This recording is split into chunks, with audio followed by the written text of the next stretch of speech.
Opened up a whole new can of worms that completely changed the tenor of this presentation. I was originally going to do something on the Sibyls themselves, and I was, because I'm a masochist, I was reading the Exegesis by Philip K. Dick, and I was like, oh, okay, well, I'm doing a different presentation now.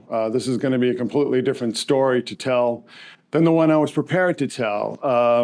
But the Sibyls today are seen as a curiosity of history, but they were the most important figures of ancient religion. Pagans, Jews, Christians, and Gnostics all revered the Sibyls and wrote their own Sibylline oracles to help propagate their own beliefs. Manufacturing Sibyls endorsements were a big hobby in the ancient days. This is just a very brief statement here. I believe Sibyls arise in times of great change and stress, and I believe that we are in a new Sibylline age, and in fact, we have been in one for over 40 years, okay? So let's go to the slides. This is an illustration of the Tiburtine Sibyl, whose apocalyptic visions scared people for centuries. But we see all this interesting imagery here, all this Roman imagery and so on. This is a Renaissance painting. Now, a lot of people confuse the Sibyls with the Pythia, the oracles at Delphi. The Pythia were priests who held court at Pytho, the sanctuary of the Delphinians. The priestesses were chosen from very young age in the earlier days of the shrine. And then there were some unfortunate incidents, and they began to select older women, okay? But this was a very important part of ancient Greece, certainly, and even into ancient Rome. And we see here that the shrine at Delphi was closed at 393 AD when Theodosius ordered all the pagan temples and academies to be shut down. Okay, so the word Sibyl comes from the Greek Sibylla, meaning prophetess. I won't go into all the etymology. I know that Maya covered some of that. Legends of the Sibyls have been known since ancient times. In the beginning, their prophecies were foretold at holy sites, often under the influence of a particular deity, usually Apollo. Okay, Apollo is the most common god of prophecy. In later times, Sibyls lived like wanderers. Now, this is very important. This is very important. Can't skip over this part. In later times, Sibyls lived like wanderlust, traveling with their predictions and followers from one place to another. They went on tour, okay? And their predictions were songs, okay? If anybody here is, actually, Miguel, you're probably familiar with the Song of the Sibyl, right? From Catholic Mass, Dies Irae? Yes. So this is just some of the Sibyls. A couple of these are apocryphal. There were originally 9. They added in a 10th at some point in time. But these Sibyls go back into prehistory. Some of these Sibyls are considered to be legendary, but some of them were known figures of history. Right? Now this is very interesting. So most of what we know about the Sibyls is from histories, Hesiod, Heraclitus, people like that, Plutarch. The Sibylline oracles were forgeries. Actually, the Sibylline oracles, which still exist, you can read them on sacredtext.com, any number of places, are actually forgeries, originally written by Jews in Alexandria, later rewritten by Christians. And both of them are sort of very heavily propagandizing their faiths and their beliefs and so on. So the original Sibylline books were lost very, very long time ago. There was a fire and some of them were damaged and then the rest were lost. But they were taken extremely seriously. They were held under lock and key in Rome. These were the sacred texts. If Roman Empire did have a sacred text, it would be the Sibylline books, okay? That's how important they were. That's how important the Sibyls were. A lot of this is forgotten. These are seen as like, I don't know, just fortune tellers almost. They weren't. They were an important part of the government.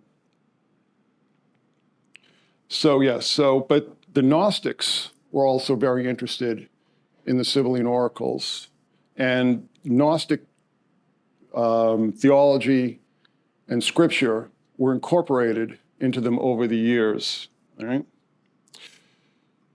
And it's just reading down here, there may be actual residue of the original Sibylline books wedged in here and there, but this is dubious. That's from sacredtext.com. The Sibyls and their terrifying riddles, this is very important.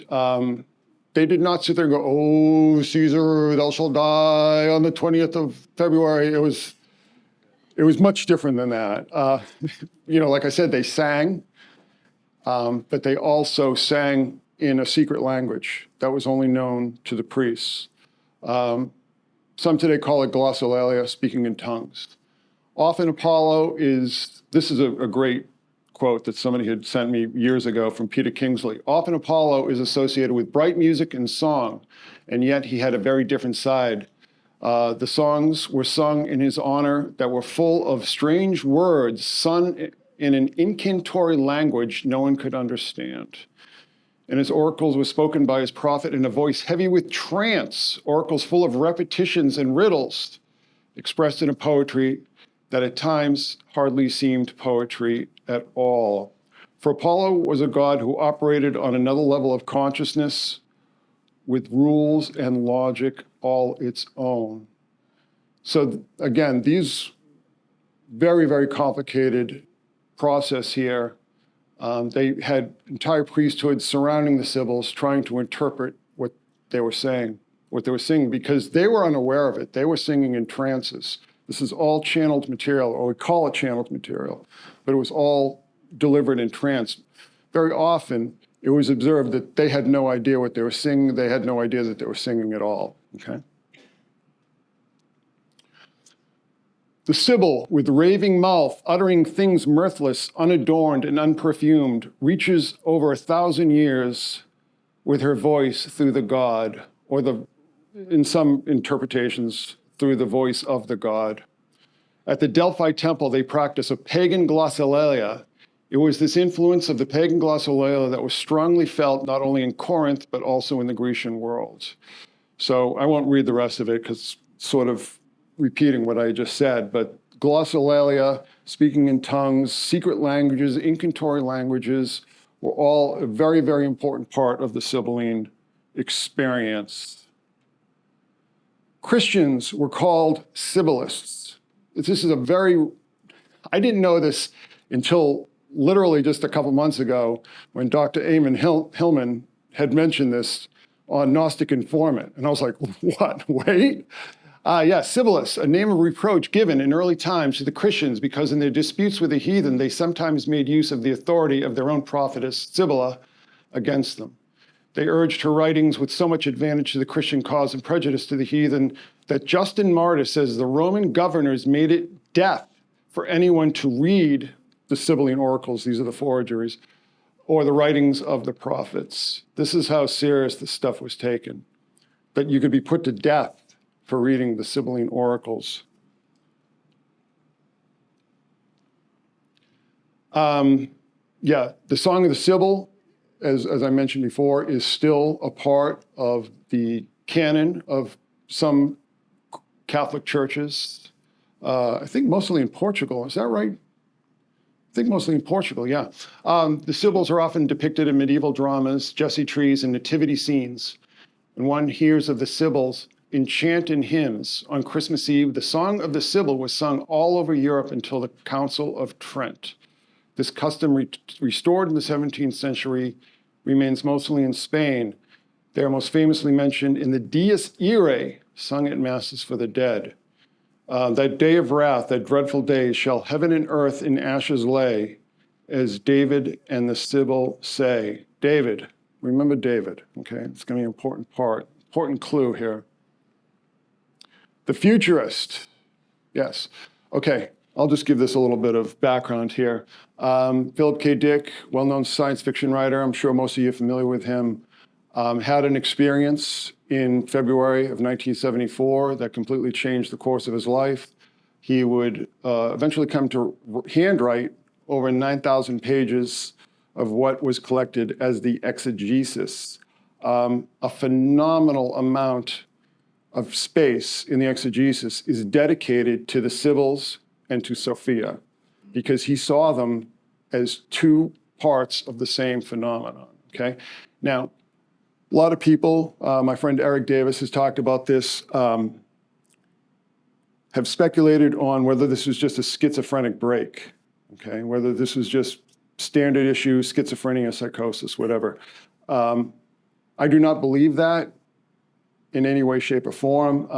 I haven't believed that for a while. Philip K. Dick was always incredibly lucid.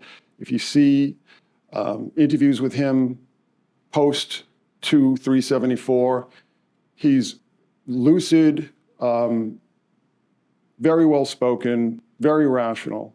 That is not a disordered mind. This was not psychosis. This was something else. And we're going to go into what it was, because I finally figured it out. Philip K. Dick, prolific science fiction writer who was born shortly before the Great Depression in 1928. Both Philip and his fraternal twin sister, okay, very important, Jane, were born in 6 weeks prematurely on December 16th, 1928. Chicago, right?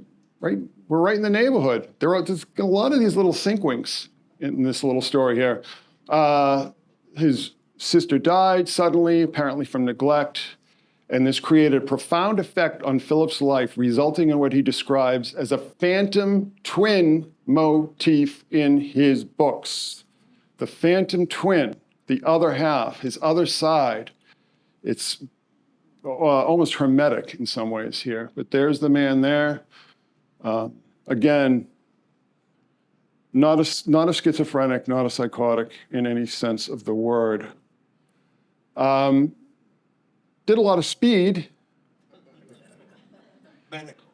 Yeah, medically, yes.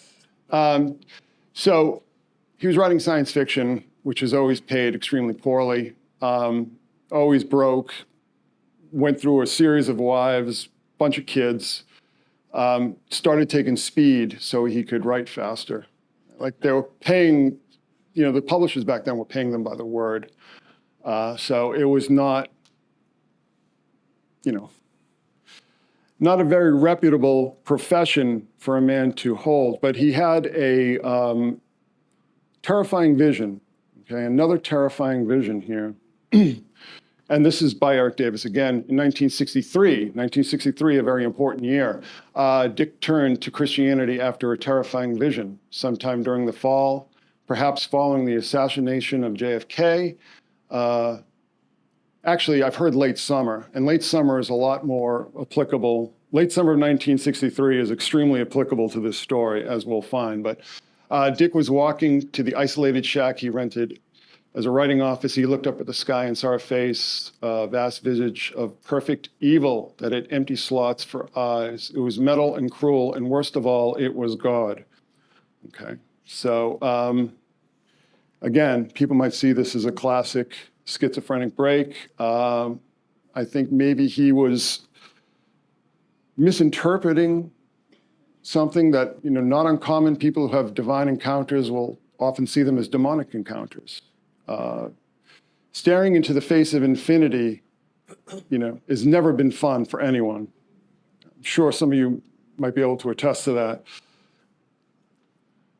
Again, during February and March 1974, Dick experienced a series of strange visions. 10 years earlier, Dick had taken LSD, and his perceptions while tripping on acid prefigured his later midlife crisis. A decade later, specifically on February 20th, 1974, Dick was again overwhelmed by an intense pink light, a strawberry pink light. Strawberry pink light. Okay, very important detail there. And believed it was transferring information to him at a blazing download speeds. It seized me entirely, lifting me from the limitations of space-time matrix. I experienced an invasion of my mind by a transcendentally rational mind, as if I had been insane all my life and suddenly become sane. So again, following this experience, he got his act together, got all his financial system, financial problems taken care of. Later on, of course, we know that he got signed a movie option for Blade Runner.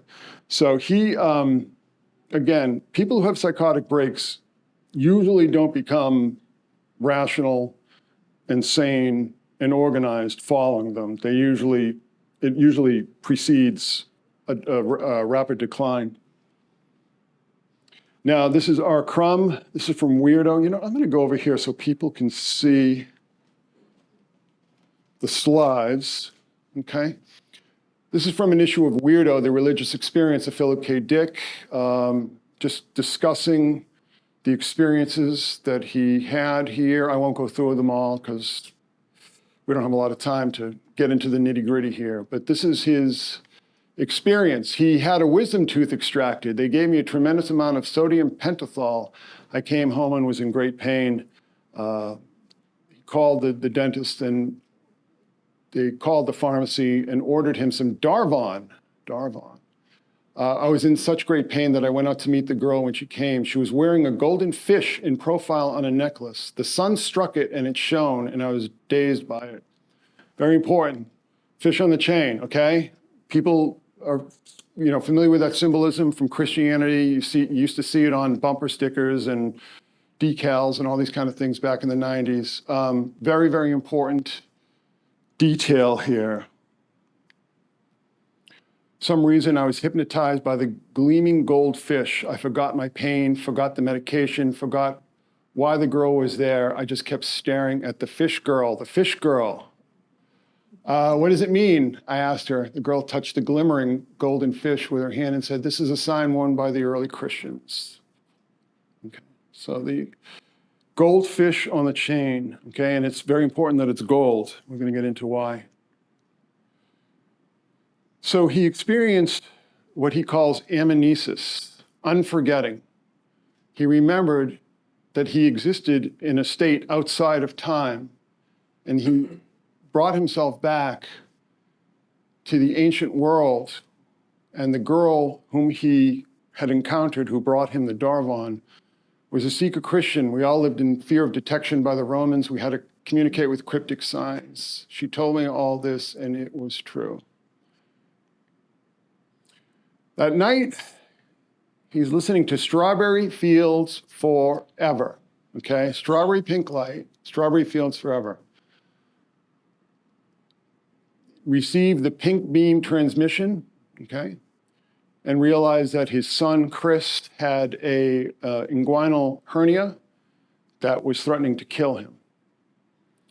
And because of this information, he took his son to the emergency room. The doctor said, this is a problem, and took care of it. But this all came during this whole experience. On the right in the first panel is Tessa Dick, who some of you might be familiar with.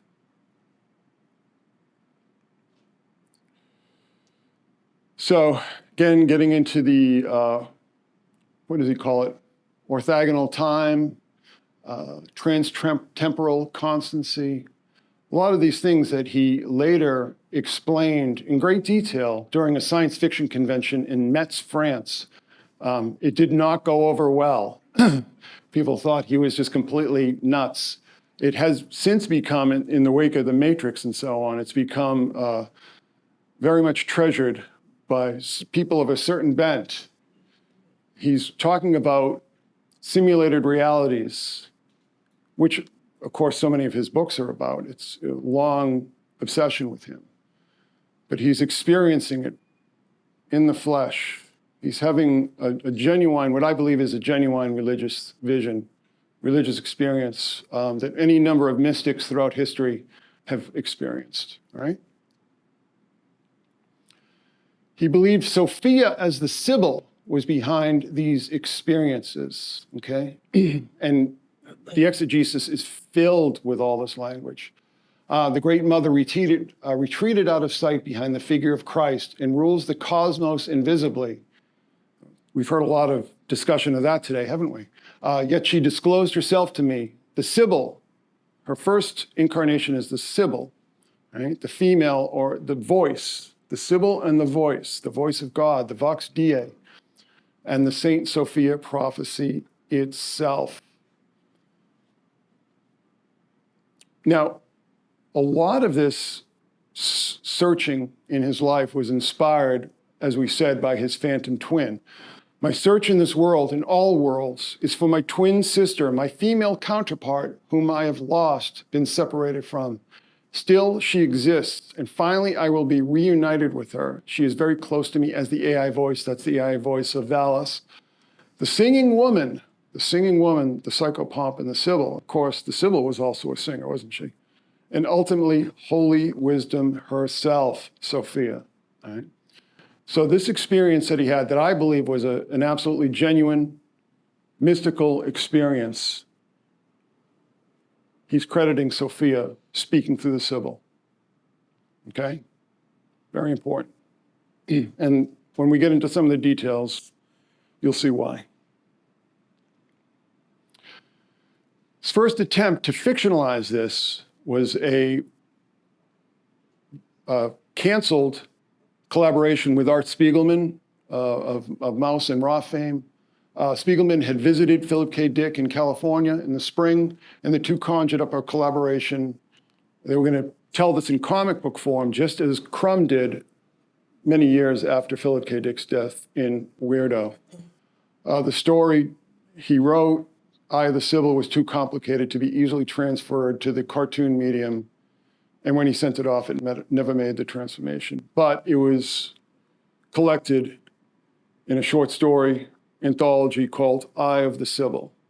Eye of the Sibyl, okay? Eye is a very important detail here as well. The return of the Cumaean Sibyl. Now, this was probably the most famous Sibyl, and was eternal. She asked Apollo for eternal life, but she forgot to ask for youth, which is kind of, that's sort of like, what's his name? It's Tithonus, right? Hagia Sophia is to the space-time continuum as phonograph is to LP record. This is shorthand here, but so perceiving this encoded info is the first function of the retrieval system. Two more interesting clues here. Phonograph, LP record, strawberry pink, okay? 1963, late summer of 1963, when he had the eyes in the sky, the vision of God that he was so terrified by. Let me just, this is important too. I'll just skip this middle paragraph here. Vox Dei, the voice of God. Very, very important detail here. The voice of God, okay? The voice of God will be heard in your mind, in your own language, but it will seem to come from the TV, i.e. our media and telepathy combined, inner, outer. So there's no way to tell whether the info arises within you or enters from outside. These distinctions are abolished. And this gets into, I guess you would say, his apocalyptic scenario, where the inner and the outer, the veil between those is abolished, all right?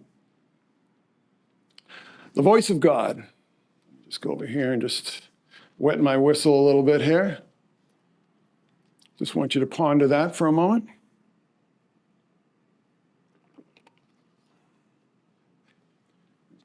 All these little clues here.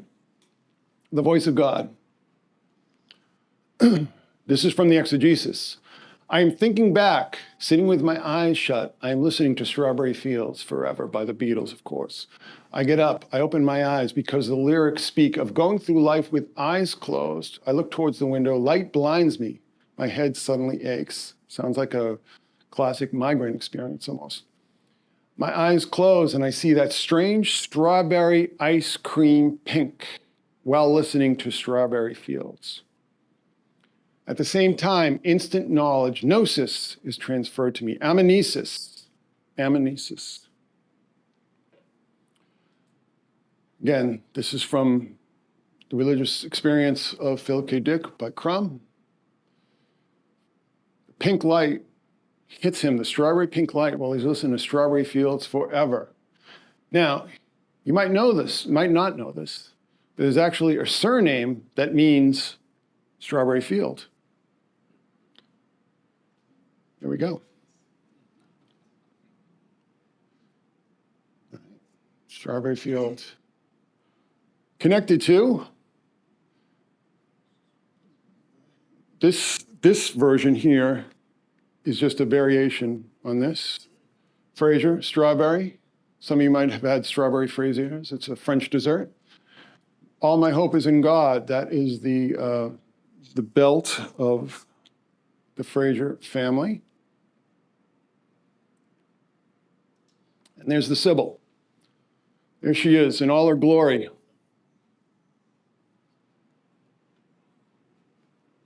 Look at the eyes of the Sibyl.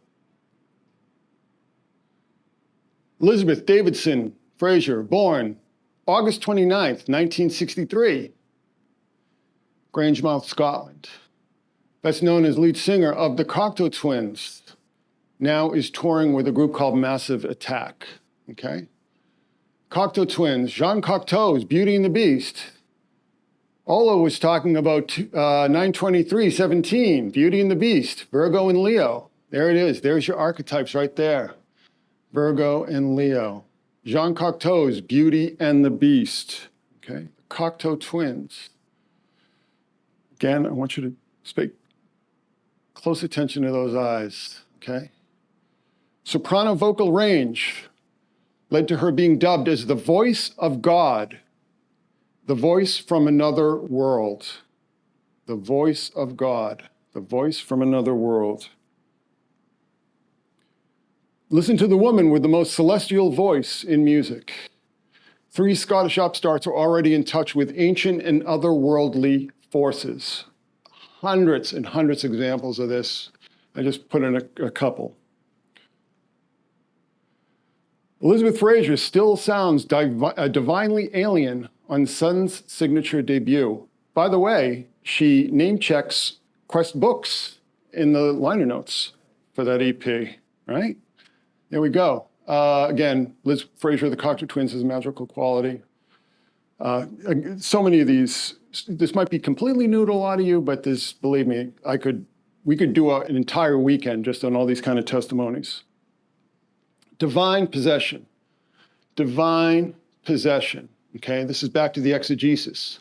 The actual esoteric purpose of early Christianity was for the worshipers to be possessed by their God, as with other mystery cults and religions. That which possessed them then in the 1st century AD possessed me back in March, sure did.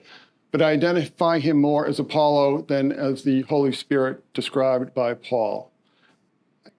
These names and everything don't really mean anything to me. We just give them to these experiences. He is plasmatic, immortal, and the great civilizing influence of Greece and Egypt and Persia. He can divide himself being plasmatic. Divine possession was well known in the ancient world. There were a number of criteria for it. What exactly precluded divine possession, how people looked, how their eyes looked, how their faces looked. This was down to a science. You know, we're all familiar with, the lower orders, the demonic possession, which you can just see every day now. But the divine possession, yes, the divine possession. Again, I'm just reading this again. Often Apollo is associated with bright music and song, and yet he had a very different side. There were songs sung in his honor that were full of strange words sung in an incantory language no one else could understand. Can you just take a look at those eyes for me again? This is what I call the standby eyes. Fraser's lyrics with many of the Cocteau Twins songs range from normal English to semi-comprehensible sentences and abstract mouth music, glossolalia.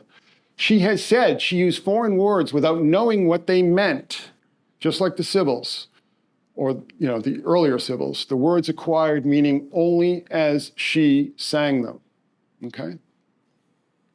So when I found this out about the Sibyls, that they sang in glossolalia, I was like, oh, come on, you gotta be kidding me. Just look at that expression there. Just look at those eyes. That is somebody in thrall. okay? That is somebody in thrall. That is somebody channeling. And if you notice here on the vest, you can just barely see it. That's Apollo and Daphne. There, the garlands, the laurel wreaths, right? I never thought of the next day. I had no aspirations at all, really. I just had a lot of something. So much sun running through me, all this wonderful sun. An Apollonian spirit, if that is a word. It sure is. Back to Philip K. Dick again. When I read this is, I couldn't believe it. Oh, let's just.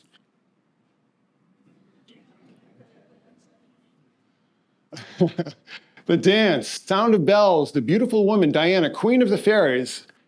I can probably, at least a dozen reviews that called her the queen of the fairies back in the 80s, opposed to the harsh, grim, masculine kings in the Iron Empire prison. I heard her singing as Linda Ronstadt, rock, Olivia Newton-John, pop, and singing Monteverdi. Rock, pop, and classical basically describes her style, her singing style, a mixture of the three. Originally, she appeared to me as Aphrodite in the Sibyl. Aphrodite, strawberries, Frasers are sacred to Aphrodite. I have a feeling she may be the spirit of my religion. Wow, head of the curve. My psychopomp will finally escort me across the sifting bridge again to the other side. The final Cocteau Twins album is called Milk and Kisses. If you're familiar with Egyptian religion, the dead were greeted by the psychopomp Hathor with milk and kisses, okay?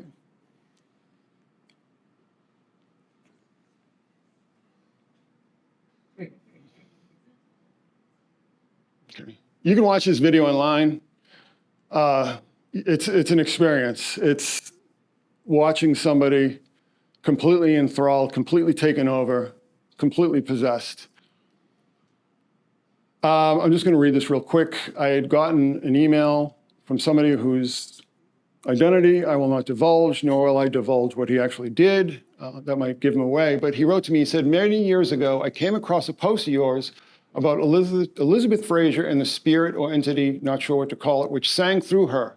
I was fascinated by this and just tried to look it up, but it appears to be gone. Now, this is very important. I worked with the band, and I believe I've witnessed this possession up close many times. Okay.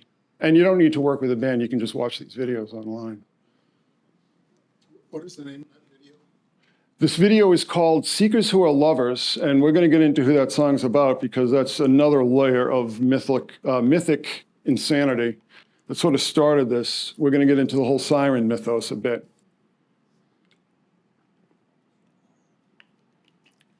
So just, again, look at this. She'd be right at home here. She's into all this stuff. Now, being ridden by the god, okay? Being ridden by the god. The Sibyls were ridden by the god, Apollo, with his lyre, okay? Now, one of the most common dolphins in the world, mostly south of the equator, Fraser's dolphin. Fraser's dolphin, okay? I really had to trim down all the details here because we'd be here like literally for weeks. It's everything, it never ends. It just keeps coming at you. Whether or not you believe it, it doesn't care. It will just bury you, okay? Song of the Sibyl, Song to the Siren. Philip K. Dick died March 2nd, 1982. As you remember, Philip K. Dick said that the Sibyl, or actually both the Sybil and the Sophia, needed to be reborn. They were not acceptable in their time. He predicted both the rebirth of Sophia and the rebirth of the Sibyl, the Cumaean Sibyl. March 2nd, 1982, okay, 3 days later, Cocteau Twins have their birthday party in London. Well, it was basically their first big major concert. As Nick Cave there, probably a lot of people are familiar with him. He's actually a Christian now, which is interesting because this album he was touring with was called Drunk on the Pope's Blood. I think Joe Strummer had something to say about that. The birthday party, yes. So the birthday party 3 days after in the cave. Do you see some of the symbolism here? And this is just little cutesy stuff. This doesn't really get to the core of it. Yes, the birthday party. Now, this is where it all started for me many, many years ago. And is Greg's not here yet, right? Okay. Song to the Siren, written by Tim Buckley. World premiered on The Monkees, the last episode of The Monkees, which was all about like alien mind control and marijuana and all this kind of stuff. It was great. Song to the Siren. Now, you probably heard this in commercials and films, Lost Highway, David Lynch. It's been used several times. Once you hear it, you'll never forget it. So sang it for this side project, this Mortal Coil. Very famous song. Been covered by Robert Plant, George Michael, Annie Lennox. I mean, you name it. Everybody has had, Sinead O'Connor, everybody's tried to cover this song again, but nobody's equaled her version. And I wish we could do music here, but you can go home and listen to it.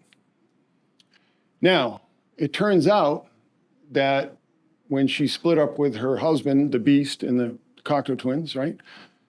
Hooked up with this guy right here.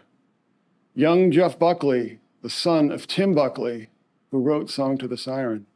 He sought her out because he was so obsessed with her after hearing the song, and he became obsessed with her music, Cocteau Twins.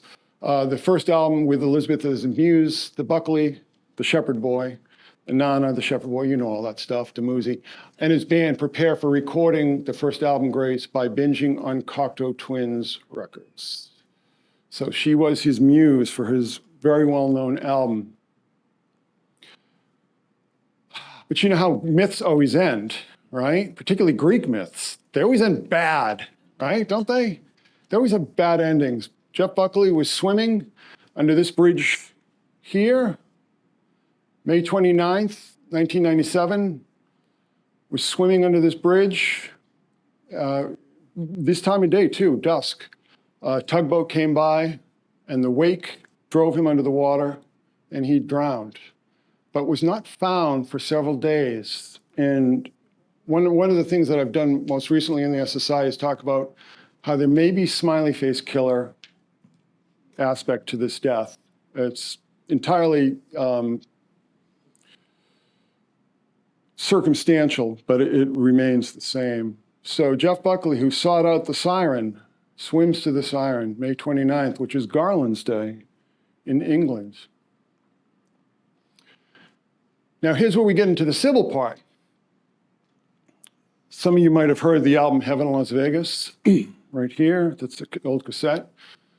The 8th and 9th songs on the CD, the 3rd and 4th songs on the cassette are called Wolf in the Breast, Road, River, and Rail. The source of the Wolf River in Tennessee, 34 degrees north, 89 degrees west. And, I love this pointer, by the way, road, river, rail.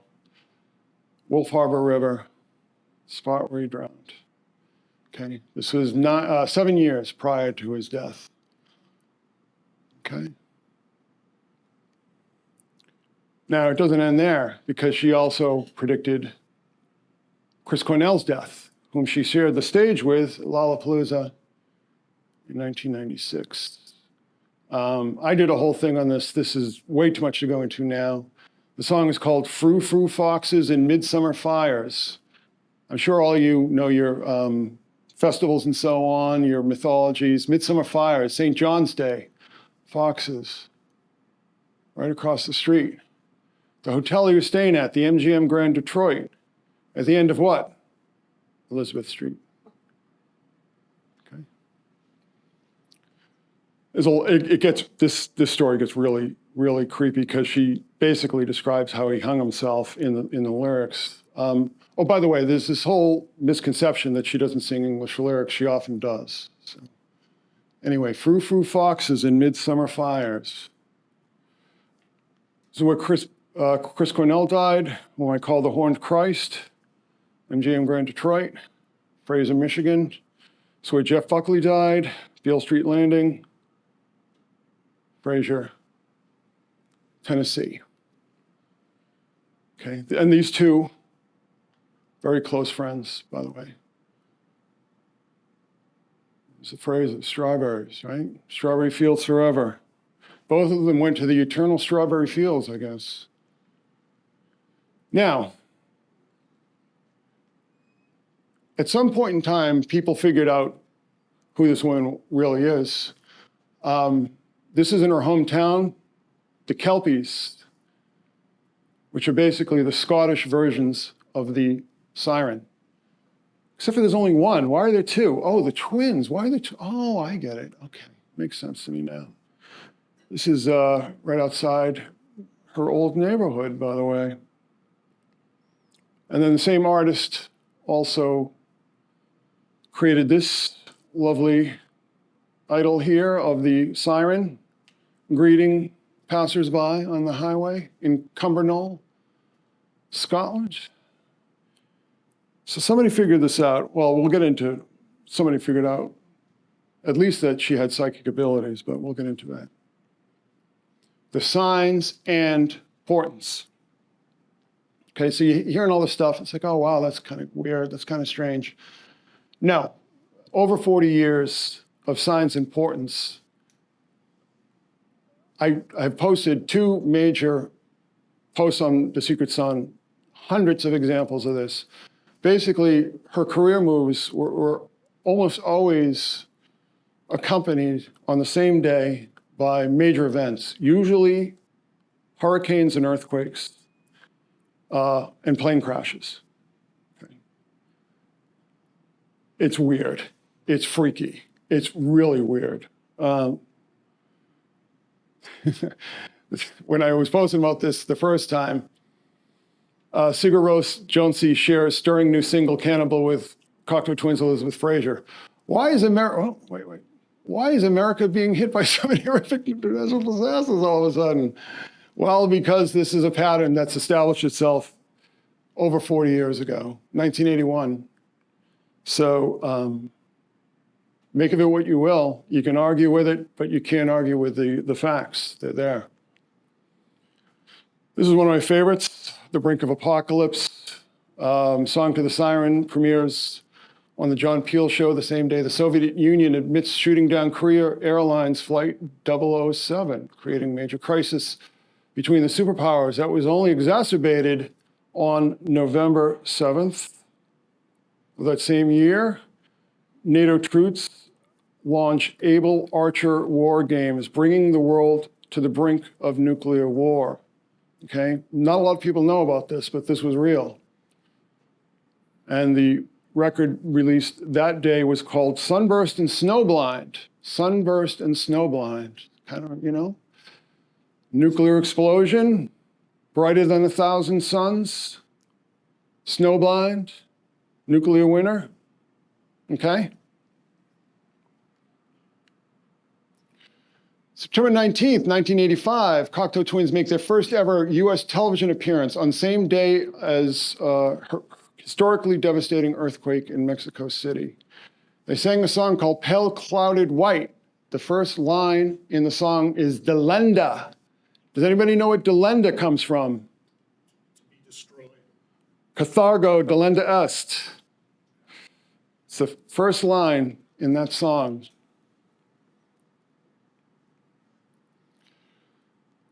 A lot of dead rock stars. Cocteau Twins make their nationwide TV debut on Jay Leno, The Tonight Show, in the US, the same day Kurt Cobain's body is found in Seattle. They perform Bluebeard, which takes its title from the fairy tale that ends with a woman having her husband murdered and inheriting his wealth. Oh my goodness. Oh, yeah. There we go. Here we go. There we go. Again, this isn't even the tip of the iceberg. It will change the way you view reality. Their last major live appearance at the Phoenix Festival, same day as TWA Flight 100 explodes in the air over Long Island. Yeah, they played in New York a week before that. A lot of plane crashes, a lot of earthquakes, acts of God, okay? And if you remember, the Sirens were held responsible for causing hurricanes by sailors as well. I mean, obviously she's not responsible for this, but whatever is driving this phenomenon tends to land it on very interesting days, all right? There's just no no arguments about it. More recently, September 1st, 2019, Elizabeth and massive attack begin U.S. tour in San Diego. The same night, Hurricane Dorian, the most powerful Atlantic hurricane ever recorded, makes landfall in Bahamas. 2 days after that, there was a major fire, the worst, I believe the worst maritime accident in California since the 1800s. Took place, I think it was Catalina Island. More recently, Cocteau Twins Elizabeth Fraser to release first new music in 13 years on Record Store Day, where she cites a Quest Publications book in the liner notes. Hours later, Putin orders troops to keep peace after recognizing 2 breakaway Ukrainian regions. Also, there's what I believe is a nuclear explosion embedded in the cover art on that album. And just those eyes, those eyes, right?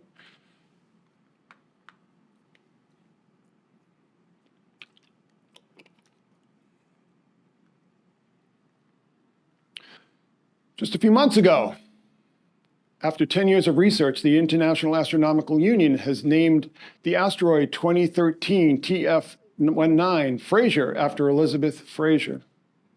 So she is now in the heavens. Now in the heavens, like with all the other immortals, okay? Now in the heavens. What happened that same day?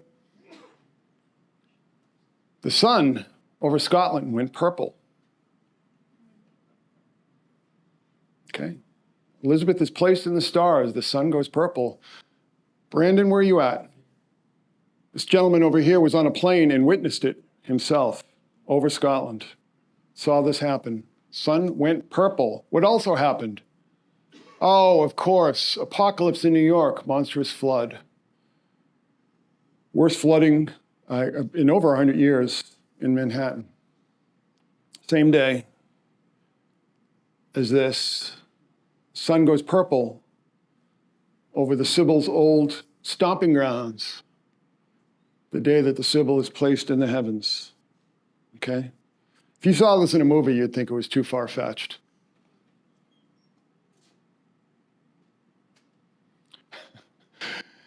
Now, this is from a site called The Hard Times, which is sort of a rock and roll knockoff of The Onion, but there you go.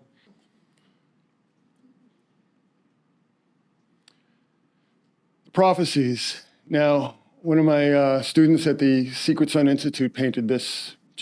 I have this on my wall now. It's just absolutely brilliant. It's an amazing, you got the Memphis Pyramid and Starbucks and all this great stuff. So there we go.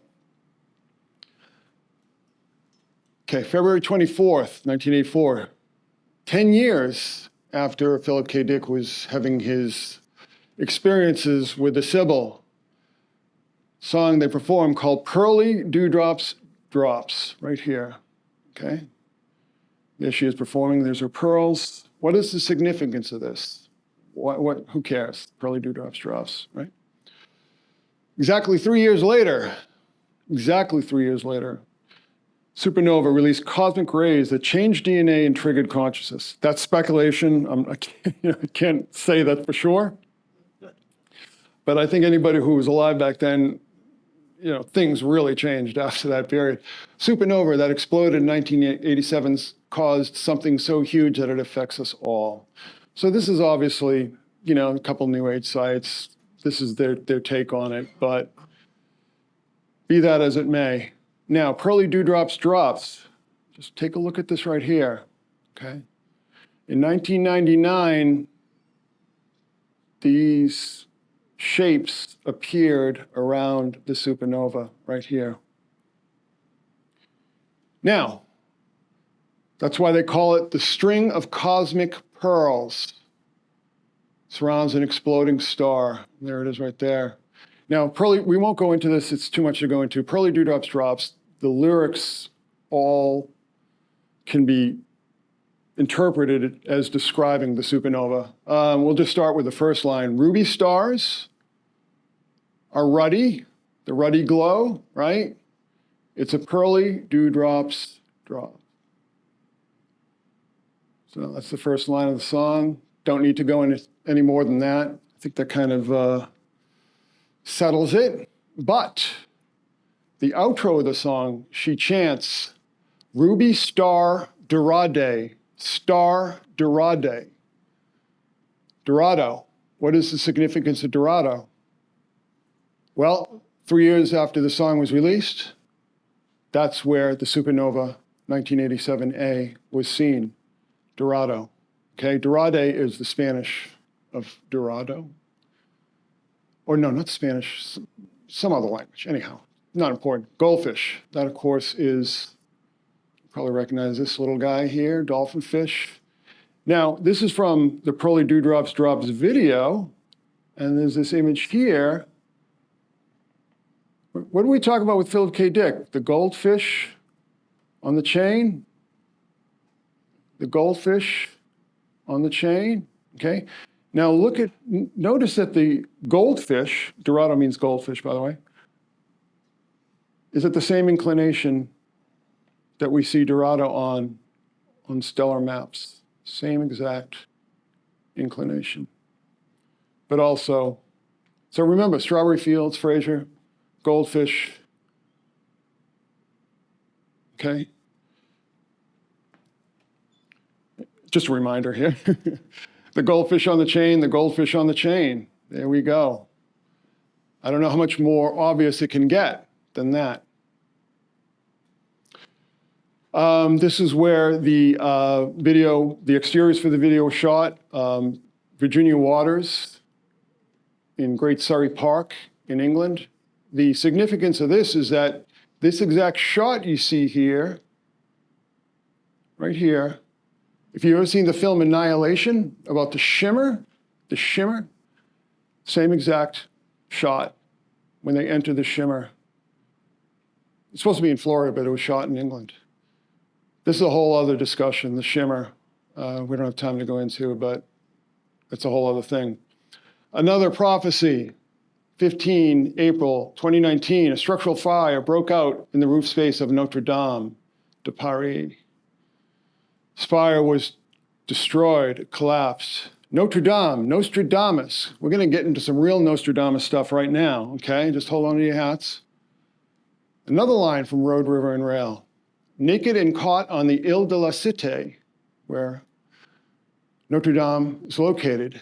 O holy pew is of 11th century, full of shame and a fearless decay, formed into an angel from some flower, fabulous and dream of Eve. Flame on the crown of her influence from out of the fire.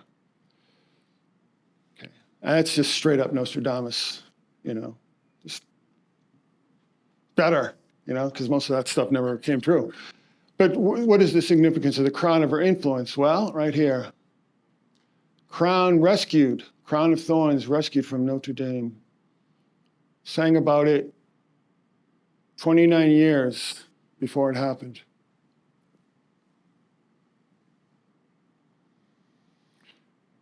All right, this gets scary. This is really scary. I'm not kidding. This terrifies me. You might not have known this. 2017, federal ban on making lethal viruses lifted.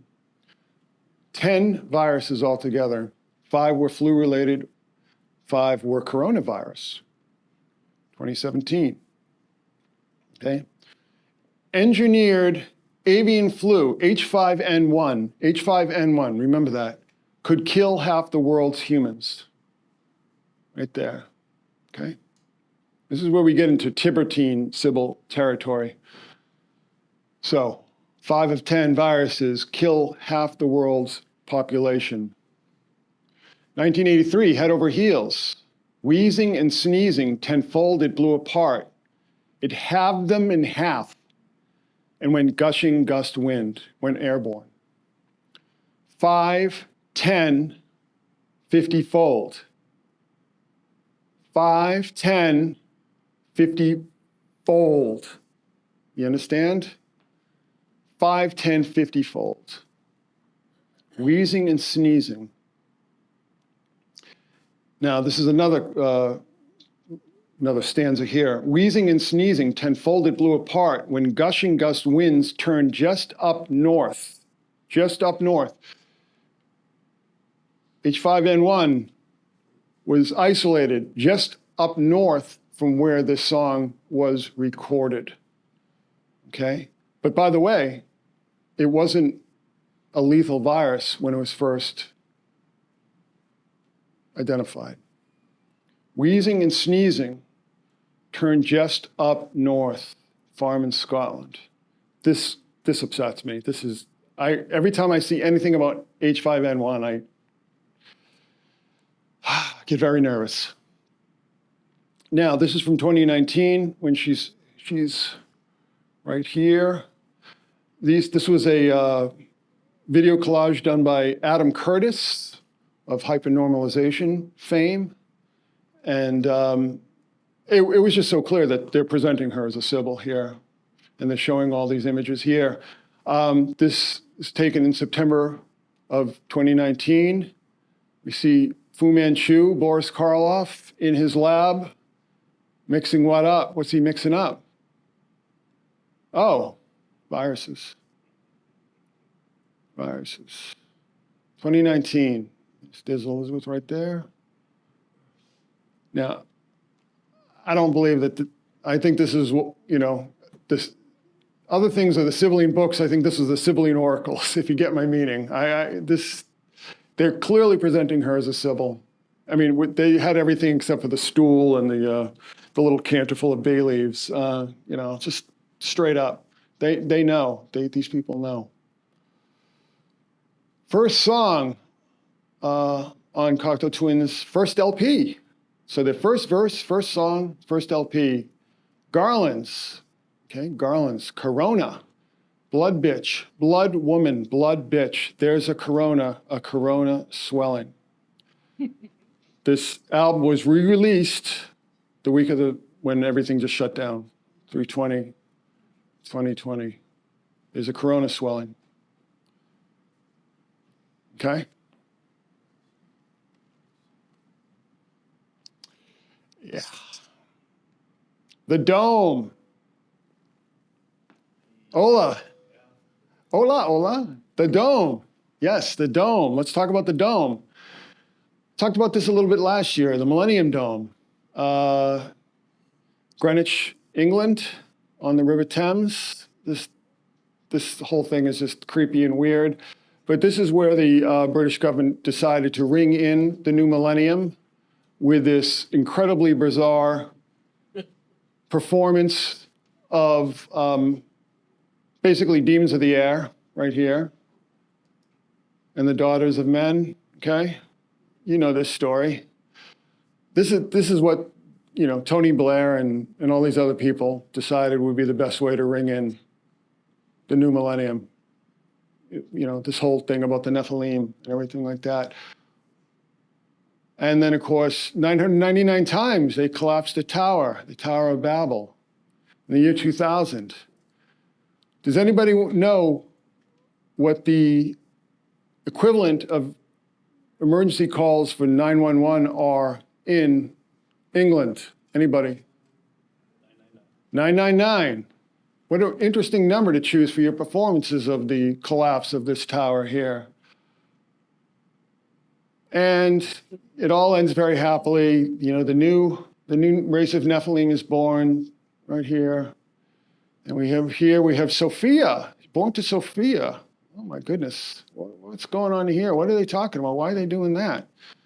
Well, that's a whole other conversation. But who plays Sophia? Who is hired to sing Sophia? Of course, Elizabeth Fraser is. What song does she sing? The first song she sings, Downside Up. I looked up at the tallest building, felt it falling down. I could feel my balance shifting. Everything was moving around. Yeah, so there you go. So they had to hire Elizabeth for this. Just in the same way that we talked about how the ancients had to write their own Sibylline oracles to defend whatever they want to defend, their beliefs, their actions, whatever. Nothing has changed in 2,000 years. Nothing has changed. Oh, and a few months later, Two Towers comes out. And she sings two laments on that. She sings the lament to Hadir. And no, she sings the lament to Gandalf in the first film, sings the lament to Haldir, and also sings Isengard Unleashed. Okay, that's Two Towers, yeah, there we go. Oh, here's something interesting little fact. Just before she announces her new record, the Millennium Dome is destroyed. Oh my goodness, what are the odds of that?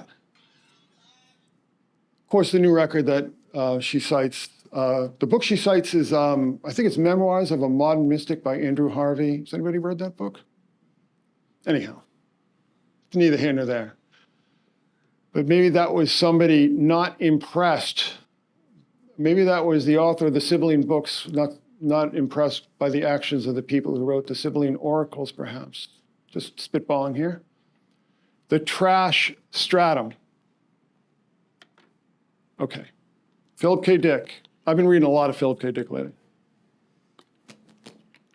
Philip K. Dick argues that God will have to re-enter the world, or the voice of God will have to re-enter the world in a place where nobody will look for it. The trash stratum. The trash stratum. The Godhead may have foreseen the consequences of its moment of self-awareness, the uttering of the word or self-map, and put into action the salvific response to penetrate the lowest farthest level, what I call the trash stratum, which is debased and therefore reversed the falling, splitting, and sinking.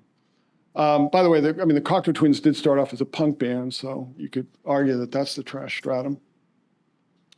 Oh, gosh, just a couple of years ago, One O Tricks Point Never, who actually produced the Super Bowl with The Weeknd, who's a big Cocteau Twins fan, puts out this single called Tales from the Trash Stratum and has Elizabeth sing. This song is a trip. This song, like listening to the song, you feel like you're on drugs, like really good drugs. So it's just the most abstract thing you'll ever hear in your life. Beautiful. Dick believed that God was Ubik, who had been pushed to the periphery of trashy TV commercials. If God manifested himself to us, he would do so as a product advertised on TV. Cocteau Twins, Fruitopia.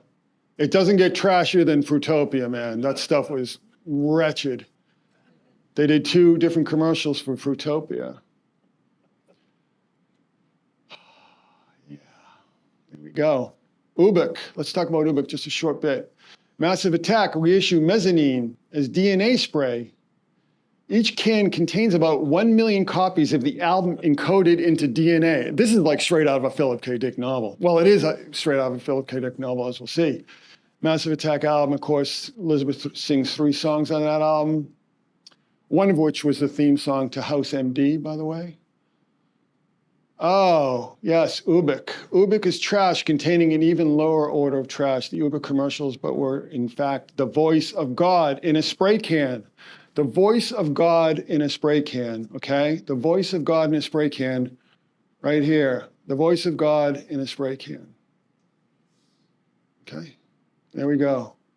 This is really upsetting to me. It was originally supposed to be adapted by Michel Gondry, which I think would have been an amazing movie. Amazing movie. If anybody should direct Philip K. Dick adaptations, it's him. But there you go. The voice of God in a spray can. Prophetic overkill. This is, I don't even know if I should go into this, but anyhow, Philip K. Dick. Is that a warning light, or is that the shut up Chris light?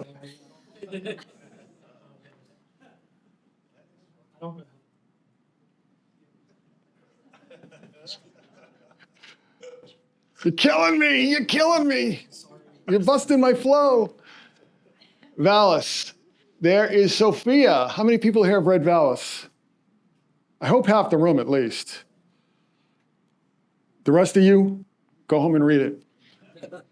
Sophia Reborn. Sophia Reborn. We'll get into that in just a little bit. This is basically the world's most elaborate work of David Bowie fan fiction. And I say that with all loving.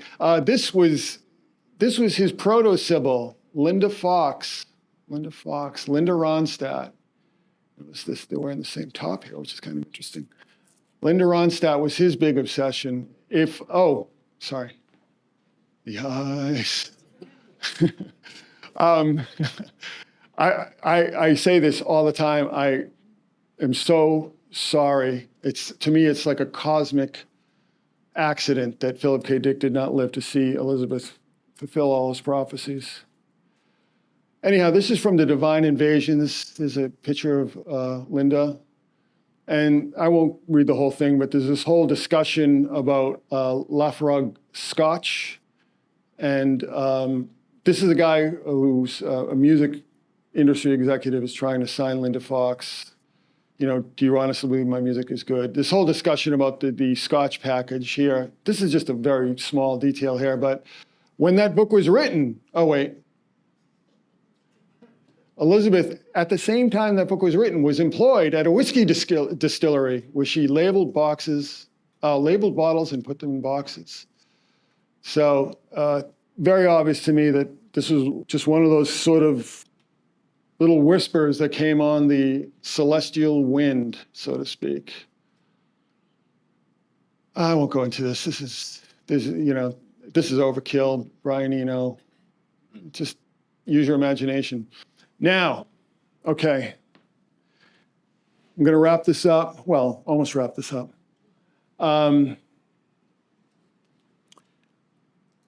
Philip K. Dick, my Sibyl is a chthonic deity, Demeter for instruments. So he's identifying the Sibyl with Demeter. What is Demeter best known for? What myth is she best known for? Persephone. Exactly. The lost daughter. The lost daughter. This is, now getting back to Philip K. Dick again, looks like there's a little bit of two-way transfer here. This is artwork that Elizabeth made for a sticker. We have the twins here. She had terrible troubles when she was younger. You find out a lot of prophets, a lot of people who cross the veil, had very traumatic childhoods, upbringings. This is one of the reasons why a lot of traditions where they train shamans and medicine men, it's basically just traumatizing kids. There's some belief that shows up in our fairy tales, Wizard of Oz, Alice in Wonderland, that if children are traumatized in the correct way, they can cross over, they can cross that bridge, they can cross that veil. So let's get into this, Demeter. Just real quick, her family was involved with the Orange Order, who was a pretty sinister organization. Clan Fraser, you probably know that from that show, what is that, Outlander? The specific region she came from is said to be the UFO capital of Europe, the Falkirk Triangle. And of course, Scotland is drenched in high weirdness from time immemorial, everything from the fairies to the Loch Ness Monster. So, okay, how many people here are familiar with Eamon Hillman? Okay, Eamon Hillman is a Greek scholar, classic scholar, former divinity student, actually taught divinity, had his own sort of break with reality. I've had him on my show. Fascinating man, but yes. Anyhow, this is what he writes in the foreword to his most recently published book. Religion is a wormhole. It is a multi-dimensional collapsible bridge in space that only a 13-year-old girl in the bloom of life can open, and only when she has entered into a state of heightened sexual arousal. If you know Eamon, you know how this is how he rolls. According to ancient Etruscan Sibyls, the teenage priestesses who established the norms for much of Roman culture, religion is a method of cosmic tunneling. It's a practice that creates a fluid structure through which dark matter-breathing beings can travel in order to possess their maddened devotees. Okay, so he's identifying this experience. I'll refrain from commenting on that with the 13-year-old girls. The ancient world believed religion was a resonant span across the fabric of space-time. Remember what I just said about people, the belief that if children are traumatized, they can cross over. And ancient clerics taught that its thermodynamic seal could be forcefully broken open with the songs of maidens. Songs of maidens again. Yes, the songs of maidens. Okay? Join Patreon AB Prime or Red Circle and get the full episode and podcast summary and other cool bonuses. Clean episodes on a private RSS feed, exclusive stream shows early and no more commercials. Support Eon Byte.